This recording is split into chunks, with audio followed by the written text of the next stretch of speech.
এ জনমে তুমি হলে না আপন,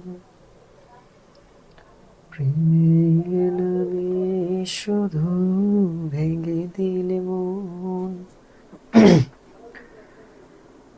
বিধির কাছে আমি করিব যদি আরেক জনম আমি পাই গো, সে জনমে তোমাকেই চাইব।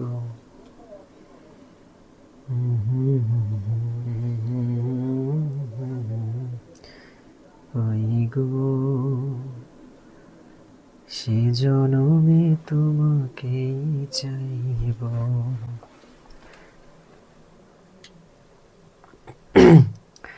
আসসালামু আলাইকুম অ্যান্ড ওয়েলকাম। কেমন আছেন সবাই? আজকে বেশ কয়েকটা লাইভ ক্লাস ছিল, আজকে একটা ছোট্ট ক্লাস নেব। আপনাদের উপস্থিতি আশা করছি, সবাই যদি উপস্থিত হয়ে যান তারপরে আমরা ক্লাস শুরু করব। আজকে আমরা ভারতীয় উপমহাদেশে ইউরোপীয়দের আগমনের সিকোয়েন্সটা জানবো। আগামী ক্লাস থেকে আমরা ইংরেজদের আগমনের যে এ টু জেড খুব সুন্দর করে সিকোয়েন্সিয়াল ওয়েতে পড়বো। আমরা ধারাবাহিকভাবে ফ্রি লাইভ ক্লাস নেওয়া শুরু করেছি আমি আমার এই ফেসবুক পেজ প্রিসাইজ জব প্রিপারেশনে। আপনারা আমার সাথে থাকলে হোপফুলি আমি সাধারণ জ্ঞানের বিষয়গুলো আপনার কাছে ইজিভাবে উপস্থাপনের চেষ্টা করব। আমরা বাংলাদেশের একটার পর একটা অধ্যায় কমপ্লিট করব, দেন ইন্টারন্যাশনাল অ্যাফেয়ার্সটা শুরু করবো ইনশাল্লাহ। হ্যাঁ, আসসালামু আলাইকুম জনাব, কেমন আছেন? নাইম ভাই আলহামদুলিল্লাহ ভালো আছি। আলোর পথযাত্রী আসসালামু আলাইকুম স্যার, কেমন আছেন? আলহামদুলিল্লাহ ভালো আছি। আচ্ছা, কে কোথা থেকে দেখছেন ফার্স্টে একটু কমেন্ট করেন। প্রতিদিনের মতো আপনাদের আইডির নামগুলো আমার একটু দেখে আমি জানতে চাই যে আমার পেজের মধ্যে আপনারা কে কে আছেন। নামগুলো দেখলে আমার ভালো লাগে, আস্তে আস্তে মুখস্থ হয়ে যায়। আলোর পথযাত্রী সবসময় থাকেন, নাইম ভাই সবসময় থাকেন আমার সাথে, মাহফুজ আহমেদ সিয়াম ভাই আসসালামু আলাইকুম স্যার, কেমন আছেন? ওয়ালাইকুম আসসালাম আলহামদুলিল্লাহ। মুসলিম ভাই হচ্ছে আলহামদুলিল্লাহ, আমিও আলহামদুলিল্লাহ ভালো আছি। তানিয়া আপু সালাম নিয়েছেন। কে কোথা থেকে দেখছেন? আর একটাই রিকোয়েস্ট, যেহেতু আমরা ফ্রি সেশন শুরু করেছি, লাইভ ক্লাসগুলো হবে এই পেজের মধ্যে রাত 10টায় ফ্রি। সাধারণ জ্ঞানের প্রবলেম সলভ করার জন্য আমরা এই পেজ থেকে, আমরা বলতে আমি আসলে পেজটা আমার পার্সোনাল পেজ, সো আমি থাকবো আপনাদের সাথে এবং আমি চেষ্টা করব আস্তে আস্তে করে ব্যাপারগুলোকে আপনাদের কাছে সহজবোধ্য করার জন্য। ওকে, সো আমরা এখান থেকে সাধারণত বাংলাদেশ অ্যাফেয়ার্স, ইন্টারন্যাশনাল অ্যাফেয়ার্স, ভূগোল এবং বাংলা ব্যাকরণের ক্লাস নেব আমি। সবার শুরুতে একটাই রিকোয়েস্ট, যেহেতু ফ্রি লাইভ ক্লাস, একটু লাইভটাকে সবাই শেয়ার করে দেন, নাথিং এলস। একটাই রিকোয়েস্ট, এই রিকোয়েস্টটা আমার একটু কাইন্ডলি রাখেন, আপনারা লাইভটাকে একটু শেয়ার করে দেন। আমি সবার নামগুলো পড়তে চাই। ভাইজান এবং আপারা যারা যুক্ত হয়েছেন একটু কমেন্ট করেন সবাই, আর শেয়ার করে দিয়ে একটু শেয়ার ডান লিখে দেন। আমিও থাকি তো? হ্যাঁ, তানিয়া আপুও থাকে অবশ্য। সুমাইয়া আপু আসসালামু আলাইকুম। ওয়ালাইকুম আসসালাম শেরপুর থেকে। ওকে, মুসলিম ভাই হচ্ছে নীলফামারী থেকে, রংপুর থেকে আমাদের মিথিলা আপু। সুমাইয়া আপু হচ্ছে রাজশাহী থেকে, মাহফুজ আহমেদ সিয়াম ভাই ব্রাহ্মণবাড়িয়া থেকে। বাপরে বাপ, বিবাড়িয়ার লোকজন আছে। আলহামদুলিল্লাহ সবাই ভালো আছি। আসসালামু আলাইকুম ভাইয়া। এই যে টুমটুমও ক্লাস করার জন্য চলে আসছে আপনাদের সাথে। ছোট্ট একটা ক্লাস নেব, একদমই বোর হব না আমরা। সো চলেন আমরা আজকের ক্লাসটা একটু শুরু করে দেব। একটু কেমন আছেন? আলহামদুলিল্লাহ ভালো আছি। দুমকি পটুয়াখালী থেকে হচ্ছে এবাদুল হক ভাই, মুই তো আগের জায়গায় বরিশাল। আচ্ছা, সুমাইয়া আপু ভাইয়া ক্লাস মিস দিয়েন না, এটাই রিকোয়েস্ট। খুলনা থেকে শেয়ার ডান, শেয়ার ডান। আচ্ছা, নাইম ভাই সবার আগে শেয়ার দিয়েছে, থ্যাংক ইউ। নাইম ভাইয়ের পরে হচ্ছে আলফা আলফা আপু। আচ্ছা, আলফা বিটা গামা। আলফা আপু হচ্ছে শেয়ার করে দিয়েছেন, স্যার নরসিংদী থেকে দেখছি। Share done, thank you. যারা শেয়ার দিচ্ছেন অসংখ্য ধন্যবাদ। আমার এই কষ্টের, আমি 2টা ক্লাস নিয়ে অলরেডি আমার গলার অবস্থা খারাপ, আমি আরেকটা 3 নাম্বার ক্লাসে দাঁড়িয়েছি। সো আমার আপনাদের প্রতি একটু রিকোয়েস্ট যে একটু কাইন্ডলি ক্লাসটাকে শেয়ার করে দিলে আমাদের পেজটা একটু বড় হবে। বাংলা সাহিত্যের ওপর ক্লাস চাই নোয়াখালী থেকে। নোয়াখালীকে বিভাগ দেওয়া হচ্ছে আর আপনি সাহিত্যের ক্লাস চাচ্ছেন? ভাই, এটা কোনো ব্যাপার? দিয়ে দেবো। এই টুমটুম কথা বলতে চাচ্ছে এখানে,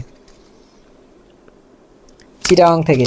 আচ্ছা, আমরা আরেকটু শেয়ার দিই, 100 জন হলেই আমরা ক্লাস শুরু করবো। প্লিজ না টুমটুম না, ওকে নামাই দিই। Share done.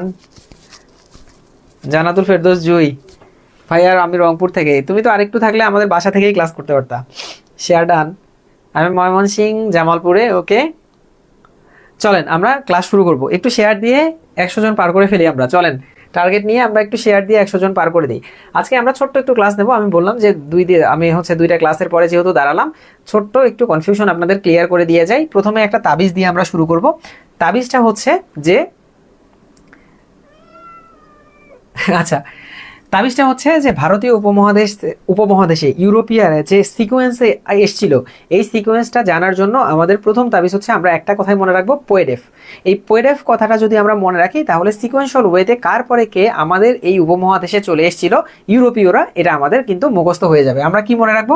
আমরা জাস্ট এই যে এই সিকোয়েন্সটা মনে রাখবো যে পোয়েডেফ। কি মনে রাখবো? পোয়েডেফ। আমার সাথে একটু করে বলেন যে ভারতীয় উপমহাদেশে ইউরোপীয় যত বণিকরা এসছেন এখন পর্যন্ত বিজনেস করার পারপাসে, এদের সিকোয়েন্সটাকে আমরা মনে রাখবো একটা মাত্র সূত্রের দ্বারা, সেটা হচ্ছে পোয়েডেফ। পোয়েডেফ, পোয়েডেফ, পোয়েডেফ, পোয়েডেফ, পোয়েডেফ, পোয়েডেফ। আমার সাথে বলেন, কয়েকবার বলেন, মুখস্থ হয়ে যাবে। ওকে, পোয়েডেফ, পোয়েডেফ, পোয়েডেফ। পোয়েডেফ মনে রাখলে কি লাভ? এই যে পিতে কি হয় চলেন আমরা দেখি। পিতে হচ্ছে পর্তুগিজ, অর্থাৎ পর্তুগাল থেকে যারা এসেছিল আমাদের ভারতীয় উপমহাদেশে, বাংলাদেশে বা ভারতীয় রিজিয়নের মধ্যে, এই উপমহাদেশে বিদেশি বণিকদের মধ্যে, ইউরোপীয় বণিকদের মধ্যে সর্বপ্রথম এসেছিল হচ্ছে পর্তুগিজ। ওকে, তাহলে প্রথম কে এসেছিল? পর্তুগিজরা এসেছিল। তার মানে পর্তুগাল থেকে এসেছিল পর্তুগিজরা। এবং এই পর্তুগিজরা বাংলা ভাষায় বলা হতো, বা বাংলায় এদেরকে বলা হতো হচ্ছে ফিরিঙ্গি। এদেরকে কি বলা হতো? ফিরিঙ্গি বলা হতো। কারণ পর্তুগাল থেকে যারা বাংলাদেশ রিজিয়নের মধ্যে চলে এসছে, এদেরকে মানে হয় না ওই যে ইয়েতে যে সাব ইন্সপেক্টর থাকে, তাদেরকে মানে গ্রামের ভাষায় লোকেরা কি বলে? দারোগা আসছে, দারোগা আসছে বলে না, দারোগা বলে না। তো গ্রামের ভাষায় কিন্তু আঞ্চলিকভাবে ওইটাকে অন্যভাবে উপস্থাপন করা হয়। সেম ওয়েতে যারা পর্তুগাল থেকে এসেছিল তাদেরকে মূলত পর্তুগিজ বলা হয়, কিন্তু আমাদের ভারতীয় উপমহাদেশে যারা ছিল তারা এই পর্তুগিজদেরকে ফিরিঙ্গি নামে চিনতো। ওকে, এবং এই ফিরিঙ্গিটা কিন্তু একটা ফার্সি শব্দ। ফিরিঙ্গি একটা ফার্সি শব্দ। এর ফিরিঙ্গিরা কত সালে এসেছিল বাংলায় রিজিয়নের মধ্যে? 1516 সালে এসেছিল হচ্ছে বাংলায়। তাহলে আমরা পোয়েডেফ কথাটাকে মনে রাখবো। পোয়েডেফের প্রথম পি দিয়ে কি হবে? পি দিয়ে হবে পর্তুগিজ। তার মানে ইংরেজ উপমহাদেশে আমাদের ইংরেজ শাসকদের মধ্যে বা ইউরোপীয় শাসকদের মধ্যে প্রথম এসেছিল হচ্ছে পর্তুগিজ। এরপরে ও আছে, এই ওতে হচ্ছে ওলন্দাজ। ওতে কি? ওলন্দাজ। ওলন্দাজ কাদেরকে বলা হয়? ডাচ বা ওলন্দাজ বলা হয় নেদারল্যান্ডের অধিবাসীদেরকে। ডাচ অথবা ওলন্দাজ, ডাচ অথবা ওলন্দাজ কাদের বলা হয়? বলা হয় নেদারল্যান্ডের। তার মানে সেকেন্ড যে ইউরোপীয় বণিকরা ইয়েতে এসেছিলেন, বাংলা এসেছিলেন, তারা কারা? তারা ছিল হচ্ছে ওলন্দাজ বা ডাচ। এরা কোথাকার ছিলেন? এরা ছিলেন হচ্ছে নেদারল্যান্ডের অধিবাসী। কত সালে এসেছিলেন? এরা এসেছিলেন হচ্ছে 1602 সালে। তারপরে যারা এসেছিল তারা হচ্ছে আমরা মনে রাখবো ই দিয়ে। তাহলে ই দিয়ে কি হয়? ই দিয়ে খুব সিম্পলি আমরা মনে রাখবো ইস্ট ইন্ডিয়া কোম্পানি। ই দিয়ে কি হয়? ই দিয়ে হয় হচ্ছে east India company. East India company কোথাকার ছিল? ইংল্যান্ডের বা ইংরেজ শাসনামল, যেটা আমাদের জন্য একদম সুপার ইম্পর্টেন্ট। ইংরেজ শাসনামল দিয়ে আমাদের কিন্তু অনেক ঝামেলা হয়। আমরা বুঝি না কখন হচ্ছে ভাইসরয়রা শাসন করছে, কখন গভর্নররা শাসন করছে, কখন গভর্নর জেনারেলরা শাসন করছে। এগুলোর আসলে মাহাত্ম্য কি বা পার্থক্য কি? এই পার্থক্যগুলো হোপফুলি আমি আগামী ক্লাসে আপনাদেরকে এমনভাবে বুঝিয়ে দেবো, মানে আগামী ক্লাসের পর থেকে আপনাদের এটা আর কোনো কনফিউশন থাকবে না। তাহলে ইতে হবে হচ্ছে east India company. East India company সাধারণত ইংল্যান্ড থেকে এসেছিল, যাদেরকে আমরা ইংরেজ নামে চিনি। এবং 1608 সালে এরা কোথায় এসেছিল? বাংলা রিজিয়নের মধ্যে এসেছিল। যদিও 1602 সালে এরা ভারতীয় উপমহাদেশে চলে এসেছিল। রানী প্রথম এলিজাবেথ এবং সম্রাট আকবরের মধ্যে একটা সন্ধির মাধ্যমে 218 জন নিয়ে এসেছিল, কিন্তু মূলত বাংলা রিজিয়নটার মধ্যে এসেছিল 1608 সালে। এরপরে হচ্ছে ডিতে কি হয়? ডিতে হয় হচ্ছে দিনেমার। দিতে হয় হচ্ছে দিনেমার, এবং দিনেমার বা ডেনিশ, দিনেমার অথবা কি অথবা হচ্ছে ডেনিশ। এই ডেনিশটা কোথাকার ছিল? ডেনিশটা ছিল হচ্ছে ডেনমার্কের। ডেনিশটা ছিল হচ্ছে ডেনমার্কের, এবং এরা 1616 সালে এসছে। এবং লাস্টে এফ দিয়ে হচ্ছে আমরা বোঝা হচ্ছে ফরাসি। ফরাসি, যেটা আমাদের স্লাইডের মধ্যে ছিল, কিন্তু আমি জানি না কেন বোর্ডের মধ্যে এটা এক্সপ্যান্ড হয়ে গিয়েছে। এবং সবচেয়ে শেষে এসেছিল কিন্তু ফরাসিরা বা হচ্ছে ফ্রান্সের যারা, তারা। তাহলে আমরা একটা শর্টকাট টেকনিকের মাধ্যমে শুধুমাত্র একটা ওয়ার্ড যদি মনে রাখি, তাহলে সিকোয়েন্সিয়াল ওয়েতে আমরা মনে রাখতে পারবো ইউরোপীয় বণিকরা কার পরে কে হচ্ছে আমাদের ভারতীয় উপমহাদেশে আসছে। তাহলে আমরা জাস্ট সিম্পলি মনে রাখবো পোয়েডেফ, পোয়েডেফ, পোয়েডেফ। পিতে পর্তুগিজ, ওতে ওলন্দাজ, ইতে ইস্ট ইন্ডিয়া কোম্পানি, ডিতে দিনেমার, এবং এফতে ফরাসিরা হচ্ছে এসেছিল বা ফ্রান্সের যারা ছিল তারা হচ্ছে এসেছিল। তাহলে আমাদের এখান থেকে যদি প্রশ্ন হয় যে সর্বপ্রথম ভারতীয় উপমহাদেশে কোন মানে বণিকরা, ইউরোপীয় বণিকরা এসেছিলেন, তাহলে পোয়েডেফের পি প্রথমটা, তার মানে পর্তুগিজ। সবার শেষে কে আসছিল? সবার শেষে আসছিল এফ, তার মানে ফরাসিরা আসছিল। তারপরে যদি সেকেন্ডে কে আসছিল? ওলন্দাজ। ইংরেজরা কখন এসেছিল? 3 নম্বরে এসেছিল।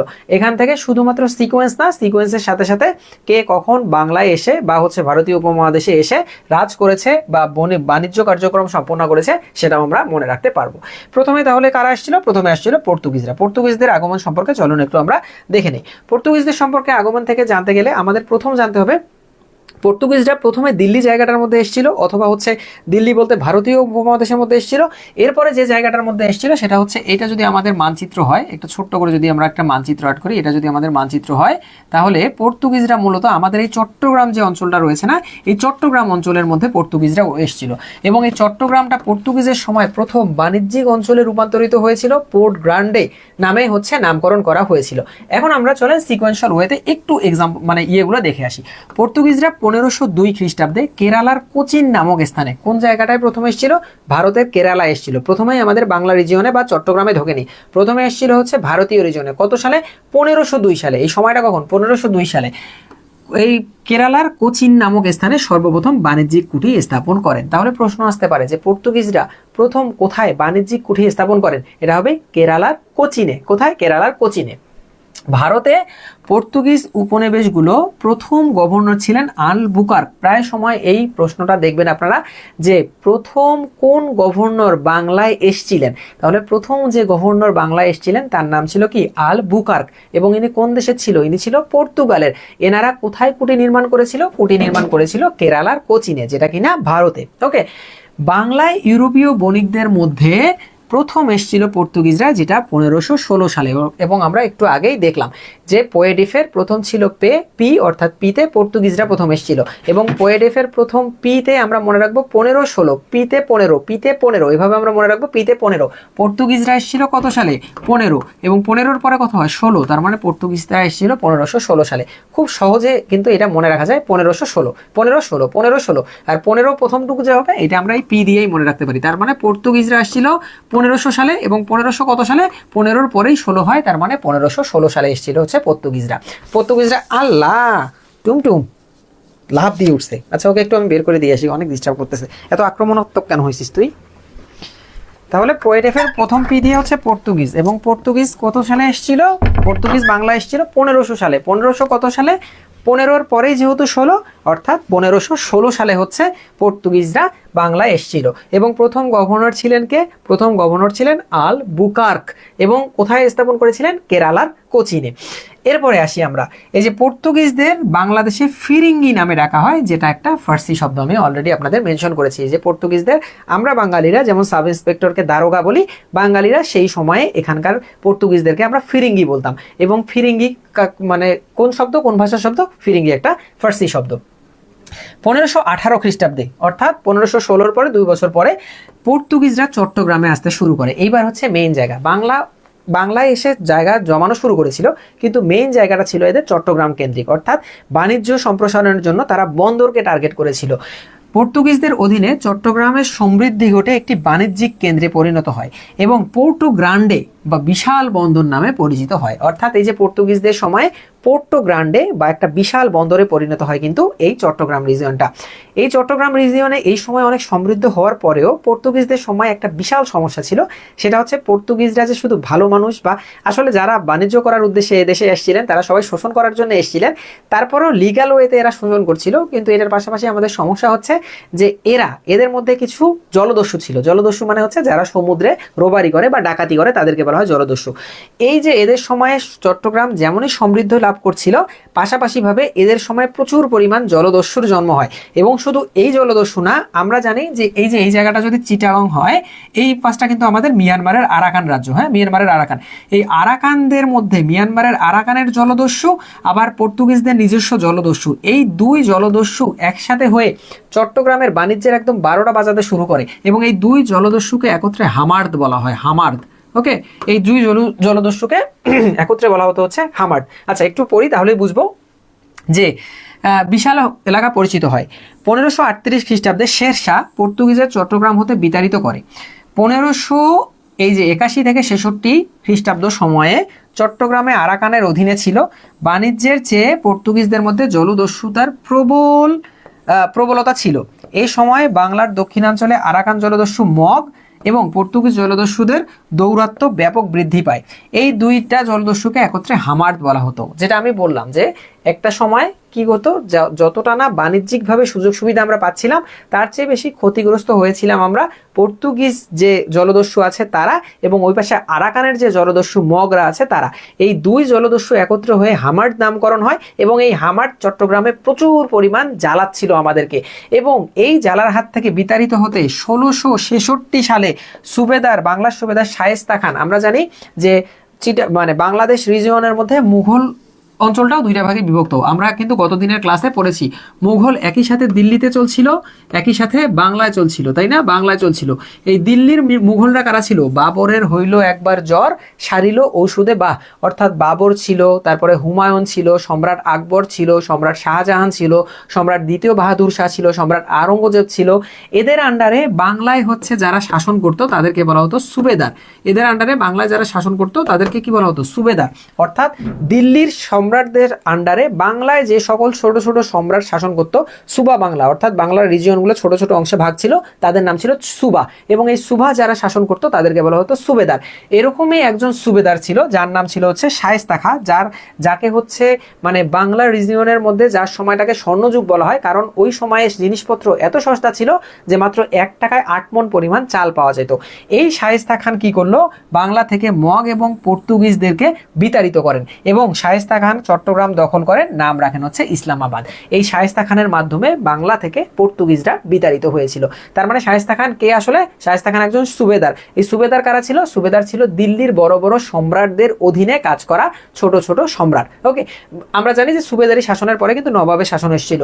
এই সুবা বাংলার পরপরেই যে বাংলার যে রিজিয়নগুলো ছিল, কিছু নেতৃত্ব এমন আসে যারা হচ্ছে এই দিল্লির সম্রাটদের যে অধীনতা এটা অস্বীকার করে এবং সুবার নাম পরিবর্তন করে এরা দেয় হচ্ছে নেজামত নাম।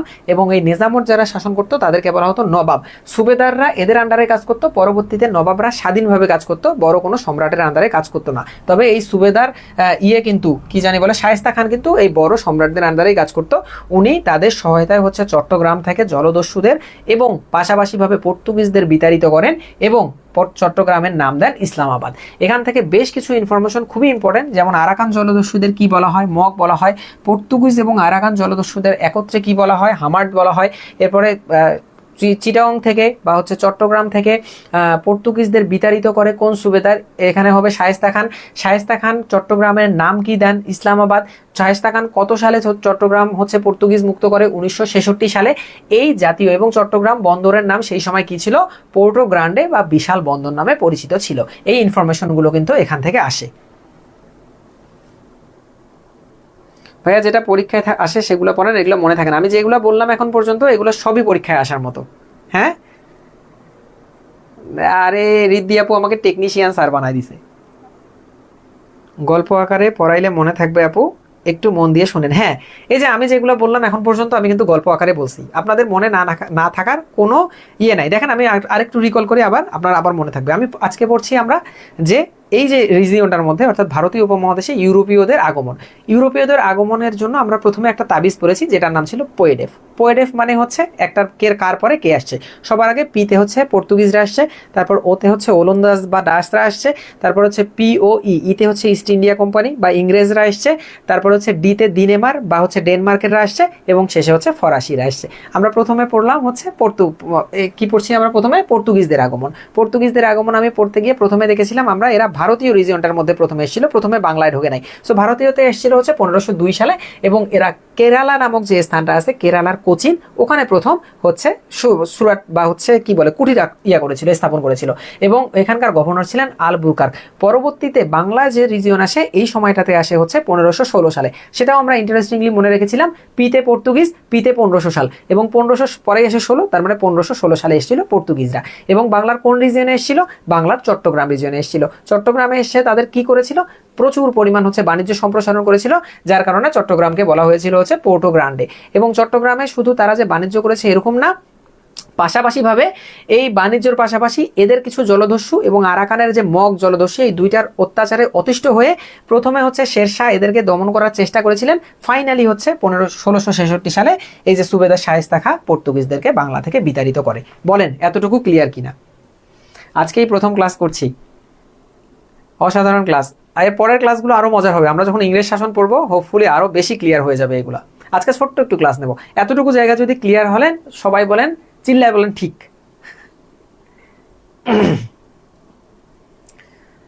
আমি আপনাদের সাথে শুধু গল্প করব, আপনাদের এমনিই মনে থেকে যাবে এগুলা।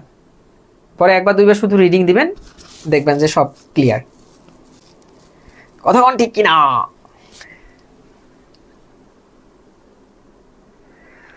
বন্ধু আরে করো তোমার মনে জাহালো, বন্ধু আরে করো তোমার মনে জাহালো, আমার গায়ে যত দুঃখ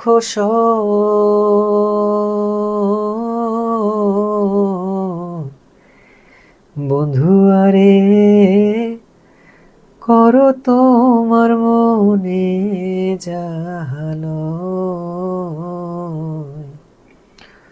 বন্ধু আরে করো তোমার মনে জাহালো। হ্যাঁ, চিল্লাই কইতেছেন ঠিক, সবাই ঠিক বলছেন, এই জন্য অসংখ্য ধন্যবাদ। আপনাদের নামগুলো পড়তে আমার ভালো লাগে। আমি যখন কমেন্ট করতে বলবো একটু কাইন্ডলি কমেন্ট করবেন, তাহলে হচ্ছে ইয়ে হয়ে যাবে। আজকে বেশিক্ষণ আর ধৈর্য ধরাবো না, আজকে শুধুমাত্র এই কয়েকজন শেষ করে দেবো। তারপরে আসি আমরা ওলন্দাজ।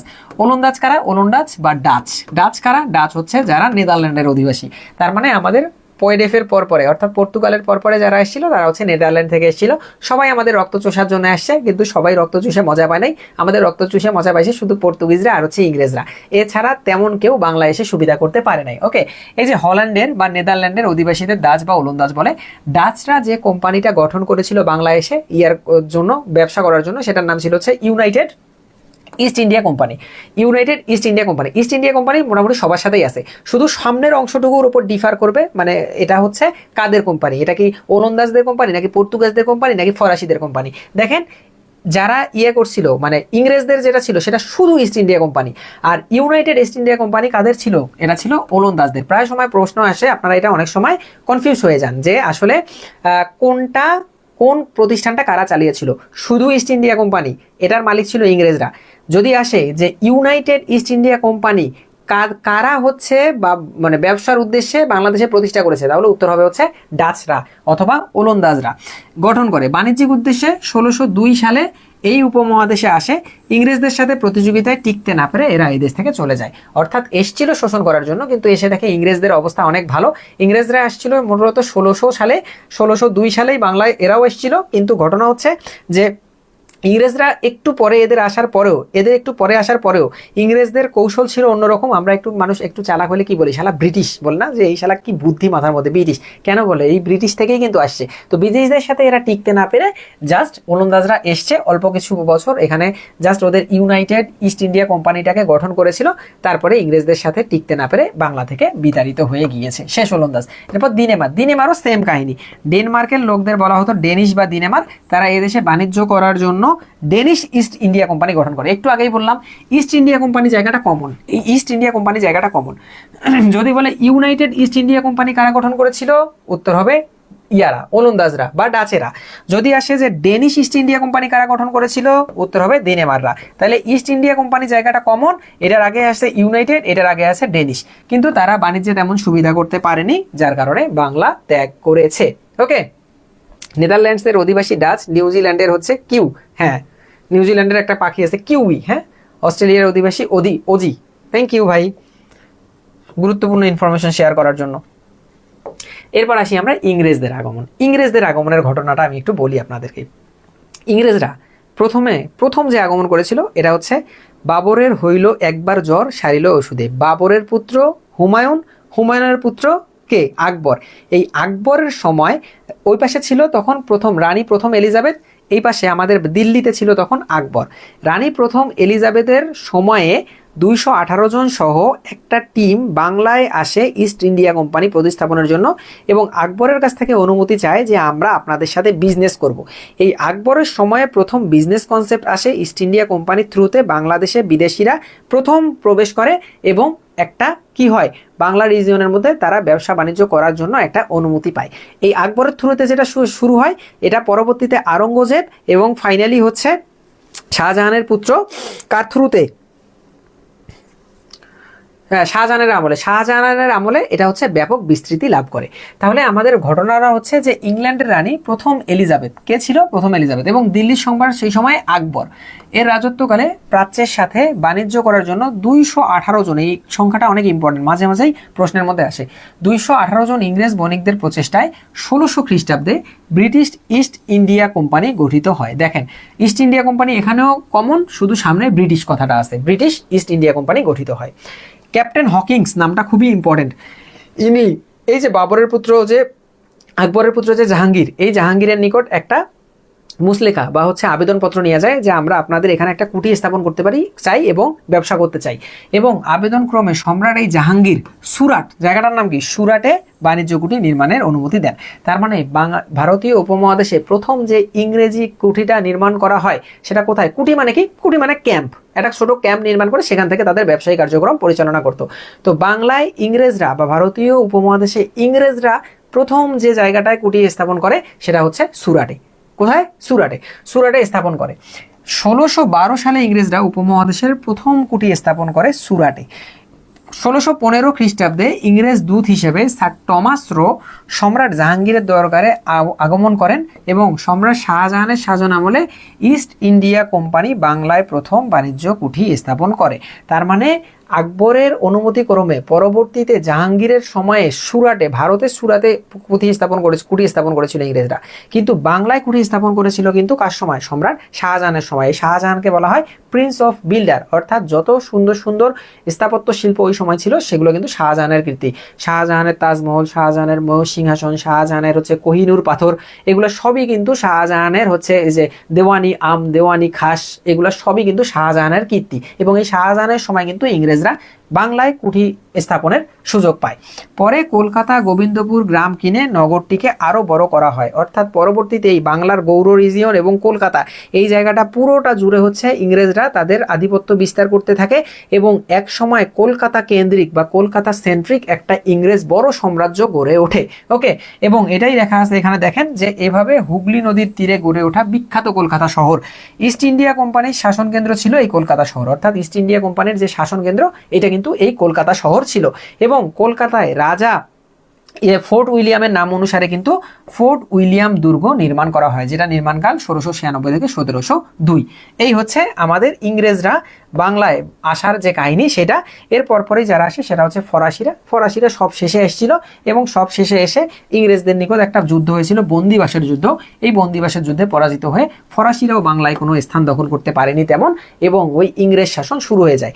এরপরেই শুরু হয় ইংরেজ শাসন শুরু হওয়ার পরে জমিদারদের সাথে ঝামেলার কারণে ইংরেজ এবং জমিদারদের মধ্যে এলাহাবাদ চুক্তি হয় বা দ্বৈত শাসন যেটাকে আমরা বলি। দ্বৈত শাসনের পরপরেই আবার ইংরেজ শাসকদের ব্যর্থতার কারণে দ্বৈত শাসন ভেঙে শুধুমাত্র ইংরেজরা কর্তৃত্বপরায়ণ রাজস্ব নীতি গ্রহণ করে। এর পরবর্তীতে আবার মানে বিদেশ থেকে হচ্ছে ইয়া কোম্পানির থ্রুতে বাংলাদেশকে শাসন করা হয়।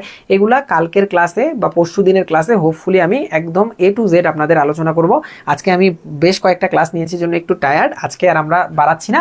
আজকে শুধুমাত্র শর্টকাটে আমি একটু আলোচনা করার চেষ্টা করলাম যে বাংলায় ইউরোপীয় বণিকরা কার পরে কে এসছে এবং ঘটনাটা কি ঘটেছে। হ্যাঁ, তো যতটুকু বোঝালাম ততটুকু যদি ক্লিয়ার হন, আগামী দিন আমরা ইনশাল্লাহ বাকিটা করে ফেলবো। ভারতীয় উপমহাদেশে বা বাংলায় ইউরোপীয়দের আগমন সম্পর্কিত এইটুকু ছিল আজকের ছোট্ট একটা ক্লাস। এতটুকু আমাদেরকে যদি বুঝেন তাহলে আমাকে একটু বলেন।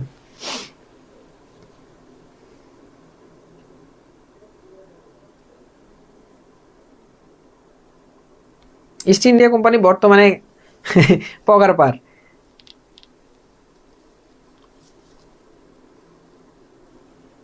বর্তমানে তো আর এটার অস্তিত্ব নাই। 47 সালের পর থেকেই তো আর অস্তিত্ব নাই।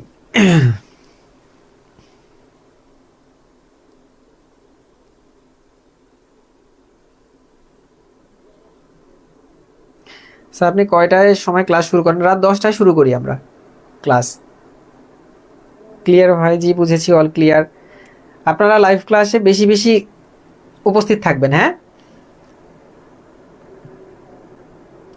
আপনারা উপস্থিত থাকলে ভালো লাগে আমার, আপনারা থাকলে আমি শান্তি পাই ক্লাস নিয়ে। 150-200 যদি হয়ে যান, আমরা আস্তে আস্তে করে 200 প্লাসের দিকে যাব। এখন আমরা 100 প্লাস থাকি, 150 প্লাস থাকি, আগামীতে 200 প্লাস। কালকের ক্লাসটা খুব ইন্টারেস্টিং হবে, কালকের ক্লাস কেউ মিস দিবেন না। কালকে আমরা ইংরেজ শাসন গিলে খাবো।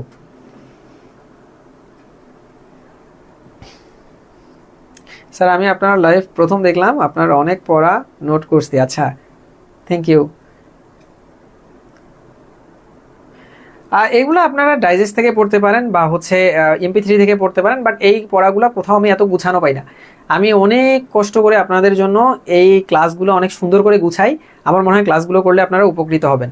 আগামীকালকে ক্লাস অবশ্যই করবেন, আপনারা যে 123 জন 25 জন এখন আছেন, কালকে অবশ্যই করবেন এবং আমার পেজটাতে বেশি বেশি করে আপনার ফ্রেন্ড সার্কেলদেরকে মেনশন করবেন। কুঠি মানে হচ্ছে ক্যাম্প টাইপসের। এখন আর্মিরা বিভিন্ন জায়গায় গিয়ে ক্যাম্প করে না, দেখেন না যে একদম গাড়িতে করেই তাদের একদম তাবু টাবু সবকিছু নিয়ে গিয়ে হচ্ছে ক্যাম্প স্থাপন করে, ওরকম ভাবে এরা হচ্ছে ক্যাম্প স্থাপন করেছিল ব্যবসা কার্যক্রম পরিচালনা করার জন্য। আচ্ছা, ক্লাস হবে রাত 10টায়।